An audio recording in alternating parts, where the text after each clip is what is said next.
Give Up Robot was my favorite game to play as a kid. It's a flash game about a little robot with a grapple hook running through a computer completing levels. I love this game so much I even tried speedrunning it. But since the Flash player shut down in 2020, I haven't really been able to play it since.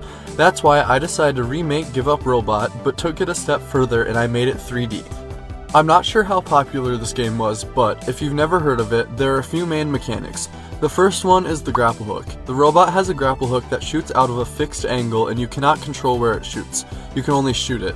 The next thing is this spinner. If you grapple onto it, it'll spin you around, and it lets you gain momentum and launch yourself across levels. Finally, there are these glowing death blocks that kill you when you run into them.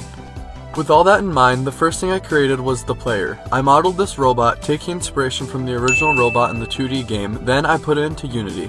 I made the camera third person and gave it some basic movement like walking and jumping.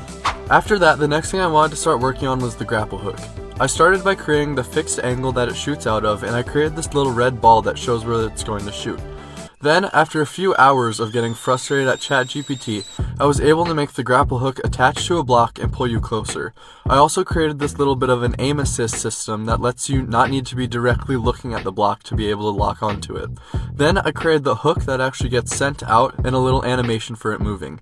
After tweaking some more of the values, this ended up being a really satisfying grapple hook system. Next, I wanted to work on the looks a little bit, so I created this all-black skybox and fixed some of the lighting.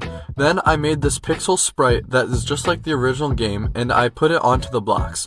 On top of that, the next thing I added was some post-processing effects to make the colors pop a little bit more. Then I got to work on the other main mechanics. The first one I made was the death block. I created this sprite for it and I tiled it onto the blocks. So in the original game, it has a cycling animation, but for my game, I think it looks alright just having it be plain. Then I added a trigger to it and set up the mechanic for it to kill you when you run into it. The next thing was the spinner block, and I put together some squares and made them rotate around a fixed point. For this, if you grapple onto it, you'll get spun around just like in the original game, and you'll be able to keep your momentum when you let go. After that, we have almost everything we need to start making the levels. The last thing I added was these particle effects. I created one for when you're walking, and one for your grappling, and finally one for when you die.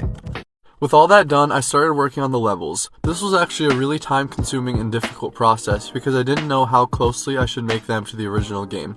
I tried to make them gradually introduce the new mechanics, and I'm really happy with how they turned out in the end. I ended up creating a total of 10 levels, and they start easy and gradually get harder. I tried to copy some of the levels in the original game into 3D, and I think those turned out well.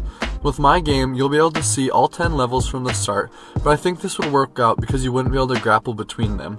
I also wanted to try and keep everything in one scene. Once I had all the levels made, I realized that some stuff was missing. The first thing I noticed was that the death was very sudden. To fix that, I found this TV static image and I made it show up on the screen whenever you finished a level or if you died. I also added a speedrun timer, and I really love how this turned out because I tried to speedrun the game and it was my favorite part of the game. After all that, I created the main menu and a screen for when you beat the game that shows your final time. The last thing to top this game off was the music and the sounds. I created the song that's just like the one in the real game, and then I found some 8-bit sound effects. This game was so fun for me to play as a kid, and I'm sure my younger self would be proud of it. I put the game on my itch.io page, so I challenge you to go beat my time, which is just under 90 seconds. If you enjoyed the video, please consider subscribing. My goal is to get to 2,000 subscribers by the end of the year. Thank you so much for watching, and go check out another video.